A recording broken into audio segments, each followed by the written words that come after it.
బడుగు అనే దానికి ఈ తెలంగాణ రాష్ట్రంలో అత్యధిక ప్రాధాన్యత ఉన్నది. బడుగు బలహీన వర్గాలు, మైనారిటీలు, అదేవిధంగా మాల మాదిగలు, ఉపకులాలు, వీళ్ళు చాలా సంవత్సరాల నుంచి, కొన్ని దశాబ్దాల నుంచి వాళ్ళకు చెందాల్సిన రిజర్వేషన్ల విషయంలో, ఆ సామాజిక వర్గాల పట్ల ప్రభుత్వాలు తీసుకోవాల్సిన నిర్ణయంలో పోరాటం చేస్తూ ఉన్నారు.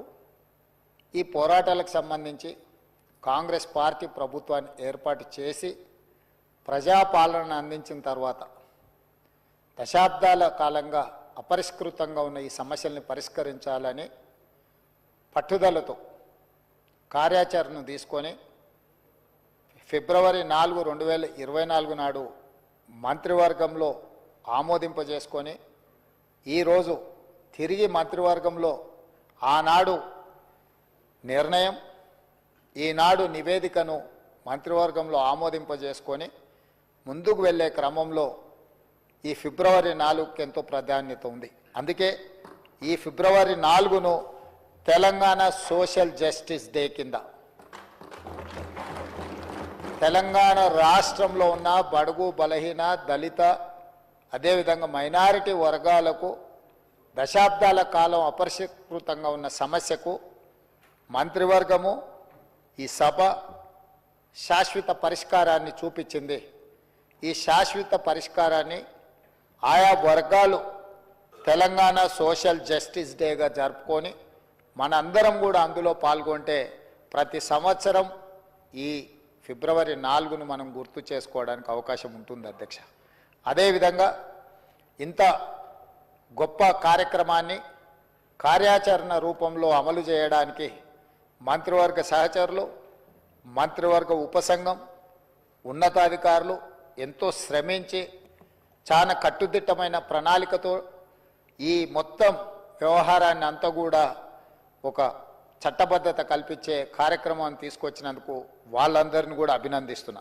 అదేవిధంగా సభలో ఈ చర్చ జరిగినప్పుడు ఈ చర్చలో పాల్గొన్న మంత్రివర్గ సహచరులతో పాటు ప్రతిపక్షానికి సంబంధించిన కేటీ రామారావు గారు, అక్బరుద్దీన్ ఓవైసీ గారు, కూనంనేని సాంబశివరావు గారు, పాయల్ శంకర్ గారు, కవ్వంపల్లి సత్యనారాయణ గారు, కడియం శ్రీహరి గారు, జి వివేక్ గారు, వేముల వీరేశం గారు, అడ్లూరి లక్ష్మణ్ కుమార్ గారు, మందుల శామెల్ గారు, లక్ష్మీకాంతరావు గారు, కాళే యాదయ్య గారు, రాకేష్ రెడ్డి గారు, అదేవిధంగా బీర్ల ఐలయ్య గారు, ఆది శ్రీనివాస్ గారు, ఇతర సభ్యులందరూ కూడా ఈ చర్చలో పాల్గొని ఈ చర్చలో ఈరోజు సభలో చర్చకు ప్రవేశపెట్టిన కులగణన విషయంలో కానీ మాదిగ ఉపకులాల యొక్క వర్గీకరణ విషయంలో స్థూలంగా ఈ ప్రభుత్వానికి మద్దతు తెలిపినందుకు వారందరికీ కూడా ప్రభుత్వం తరఫున, ఈ సామాజిక వర్గాల తరఫున నేను కృతజ్ఞత తెలియజేస్తున్నా.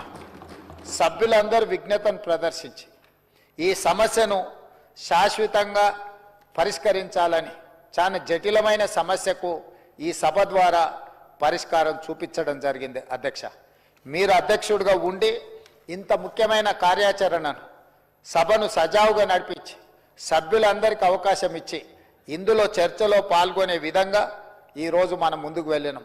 ఇదే కాదు, క్రిమీ లేయర్ ఎస్సీ రిజర్వేషన్లలో క్రిమీ లేయర్ విధానాన్ని కూడా ఈ సభ తిరస్కరించడం ద్వారా భవిష్యత్తులో క్రిమీ లేయర్ సమస్యను కూడా రాకుండా ఏబీసీ కేటగిరీ అమలు చేసే విధానాన్ని ఈరోజు మనం ఆమోదింపజేసుకున్నాం. దీనికి రోజు మంత్రివర్గ ఆమోదం కానీ శాసనసభలో చర్చ ద్వారా తీర్మానాన్ని ఆమోదించుకోవడంతో పాటు దీనికి చట్టబద్ధత కల్పించాల్సిన అవసరం ఉంది. అందుకే రాష్ట్ర ప్రభుత్వం జీవోలు ఇవ్వడమే కాకుండా దీనికి చట్టంగా రూపకల్పన చేయాలనుకుంటున్నాం. రేపు భవిష్యత్తులో ఎవరు కూడా దీన్ని మళ్ళీ ప్రశ్నించకుండా దీన్ని అమలు చేసే క్రమంలో ఎలాంటి ఇబ్బందులు రాకుండా ఉండాలి అంటే దీనికి చట్టబద్ధత కల్పించాలి. దీన్ని తొందరలోనే జీవోల రూపంలో, చట్టం రూపంలో తీసుకొచ్చి ఇది సంపూర్ణంగా అమలు చేసి ఈ సమస్యకు శాశ్వత పరిష్కారాన్ని చూపించాలనుకుంటున్నాము. ఇంతకాలం దీనికోసం పోరాటం చేసిన వాళ్ళు, ఈ పోరాటంలో చాలామంది ప్రాణాలు కోల్పోయిన వాళ్ళు కూడా ఉన్నారు. వాళ్ళందరికీ కూడా నా నివాళులు అర్పిస్తున్నా. వాళ్ళ కుటుంబాలకు కూడా నేను ఈరోజు ఈ రాష్ట్ర పెద్దగా, తెలంగాణ రాష్ట్ర ముఖ్యమంత్రిగా ఆ కుటుంబాల యొక్క త్యాగం వృధా పోదు. వాళ్ళు ఎవరైతే వాళ్ళ కుటుంబ సభ్యులు చనిపోయి ఆ కుటుంబానికి తీరని దుఃఖాన్ని, బాధను కలుగజేసిండ్రో, మీ వాళ్ళ మరణం వృధా కాకుండా వాళ్ళు ఏ లక్ష్యం కోసమైతే ఏ విధానం అమలు జరగాలని కొట్లాడినరో ఆ విధానాన్ని అమలు చేస్తున్నాము. ఇక ఎవరు కులగణన విషయంలో కానీ, మాదిగ ఉపకులాల వర్గీకరణ విషయంలో కానీ ఎవరు ఎలాంటి త్యాగాలు చేయాల్సిన అవసరం లేదు. ఈ ప్రభుత్వం ప్రజాపాలన ఖచ్చితంగా ప్రజల అభిప్రాయానికి మొదటి ప్రాధాన్యత ఇస్తుంది. రాష్ట్ర ప్రభుత్వం అమలు చేయడమే కాకుండా కులగణన విషయంలో కేంద్ర ప్రభుత్వం మీద ఒత్తిడి తీసుకొచ్చి రాబోయే ఈ భారతదేశంలో జనాభా లెక్కలు పెట్టేటప్పుడు అందులో కులగణనను కూడా చేర్చాలి. దీనికి సంబంధించి తప్పకుండా తెలంగాణ రాష్ట్ర ప్రభుత్వం ఈ ఒక ఆదర్శంగా నిలబడడమే కాకుండా దీన్ని అమలు చేయడానికి అవసరమైన ప్రణాళిక కోసం మేము పోరాటం చేస్తాము. వాళ్ళ తరఫున నేను మాట ఇస్తున్నా.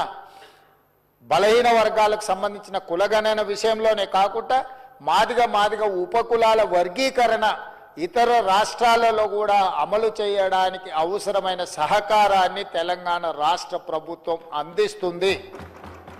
తమరి నాయకత్వంలో ఇంత గొప్ప నిర్ణయాలు తీసుకోవడానికి రాత్రి 9:30 అయినా కూడా మీరు సభను సజావుగా నడిపి ఈ సభలో ఇంత మంచి కార్యక్రమాలను ఆమోదింపజేసినందుకు తమరికి మరొక్కసారి కృతజ్ఞతలు తెలియజేస్తూ మీ అందరి దగ్గర సెలవు తీసుకుంటున్నా అధ్యక్ష.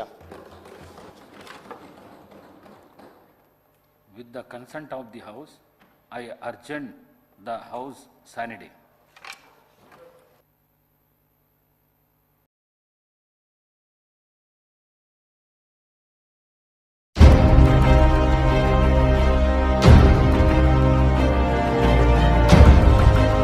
हैदराबाद वॉइस, आपकी आवाज।